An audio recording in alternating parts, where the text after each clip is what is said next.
Thankfully यहाँ पर भाजपा की सरकार नहीं है, इसीलिए गिरफ्तारी हुई। दिल्ली में लॉ एंड ऑर्डर भाजपा के पास है, इसलिए नुपुर शर्मा रेशमी कपड़ों में महफूज है। तो क्या करेंगे?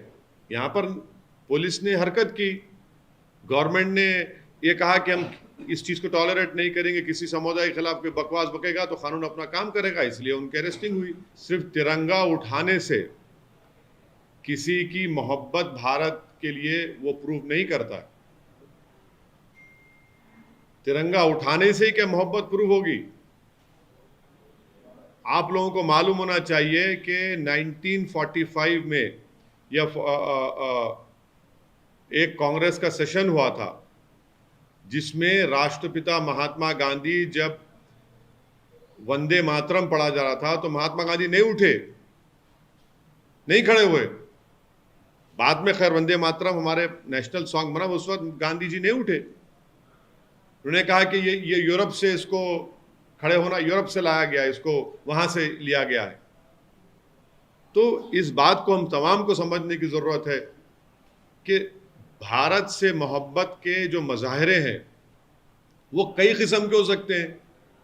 अगर आप बोलेंगे नहीं एक ही किस्म से ही आप मज़ाहिरे करेंगे, आप हरकत करेंगे, तभी आपको हम इस सरजमीन से मोहब्बत करने वाला मानेंगे, मैं इस बात को नहीं मानता हूं। सर, ये कांग्रेस का विरोध है या जैसा का समर्थन?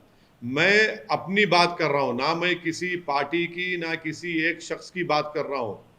मैं ये कह रहा हूं कि हमारे जो लोग, चाहे वो स्पोर्ट्स हो या साइंटिस्ट हो, आसमान में हमारे सैटेलाइट भी जा रहे हैं, क्या वो झंडा लहराते हैं? काम कर रहे हैं ना, उनकी मोहब्बत उस काम में है। अब हमारी टीम के खिलाड़ी बेहतरीन मुजाहरा किए, कल बेहतरीन टीम जीत गई, तो क्या वो लॉयल्टी का टेस्ट ये होगा कि सब तो झंडे उठाएं? क्या वो लॉयल नहीं है? क्या उनके दिल में भारत से मोहब्बत नहीं है?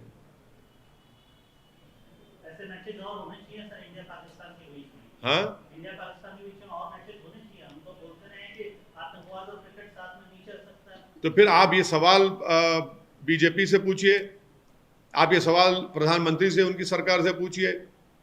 जब क्रिकेट और आतंकवाद एक साथ नहीं चल सकता है और फिर चीन हमारी इन कोशिशों को नाकाम बना रहा है सिक्योरिटी काउंसिल में कि जो टेररिस्ट 26/11 में इन्वॉल्व थे उनको हम सैंक्शन करना चाह रहे, जो पाकिस्तानी है, तो चीन उसको अलाउ नहीं कर रहा है। उसके बावजूद भी हम क्रिकेट मैच खेल रहे हैं।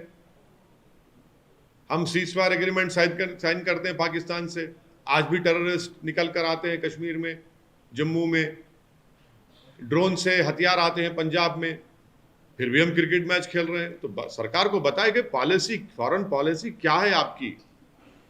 क्या पाकिस्तान से मुकम्मल डिप्लोमेटिक रिलेशनशिप पूरा कायम कर लेंगे? क्या है, मैंने किस राह पे लेके जाना चाह रहे हैं, बता दीजिए आप। No, this is a question which the Narendra Modi-led government should answer to the nation, because it is they who have said that terrorism and cricket cannot go along. If that be the case, then what is the present status? It is a fact that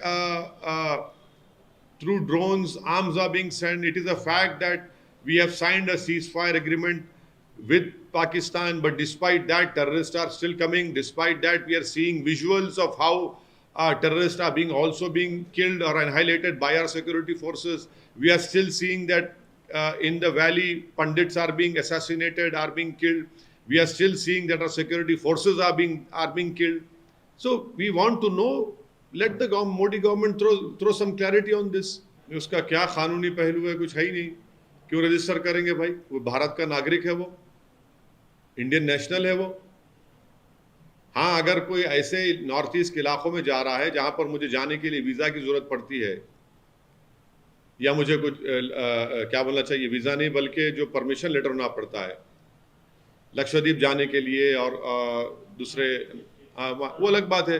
अगर कोई भारत का नागरिक जा रहा है, वो एक Islamic scholar है, उसको रजिस्टर क्यों कराना पड़ेगा?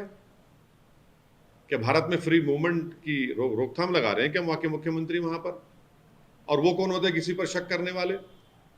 वो क्या भूल गए कि भारत की जंग आज़ादी में कौन थे? मौलाना महमूदुल हसन, हुसैन अहमद मदनी, उबैदुल्ला सिंधी, कौन थे ये लोग? इतने बड़े आलिम दीन ने भारत को अपनी जानें अपनी जेलों में रह रहकर, माल्टा की जेलों में रहकर भारत को आज़ादी दिलवाई, और हम 75 साल का आज़ादी का जश्न मना रहे हैं, और अब उसी आलिम दीन को, उसी स्कॉलर को आप कह रहे हैं कि तुमको अगर आसाम आए रजिस्टर करना पड़ेगा। क्या हम खराज अकीदत पेश कर रहे हैं जो 75 साल की आज़ादी मना रहे हैं?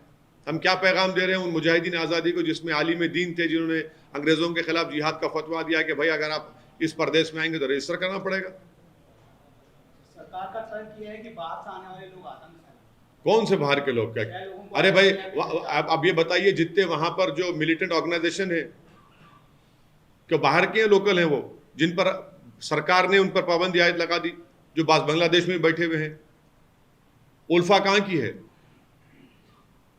वो टेररिस्ट ऑर्गेनाइजेशन है, आपने पाबंदी लगा दी, मगर ये तो नॉर्मल ह्यूमन बीइंग है, इसका कोई ताल्लुक ही नहीं है।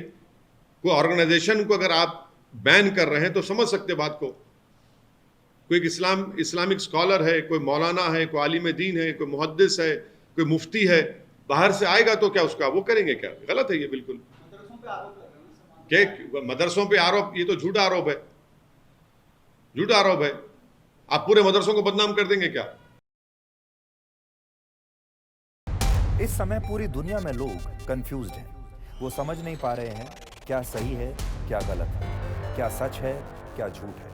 और ये स्पष्टता हम आपको अपने इस नए शो में देंगे। सब कुछ ब्लैक एंड व्हाइट में बताएंगे। इस शो में मेरे बालों के अलावा कुछ ग्रे नहीं होगा। हर खबर ब्लैक एंड व्हाइट की तरह बिल्कुल स्पष्ट होगी।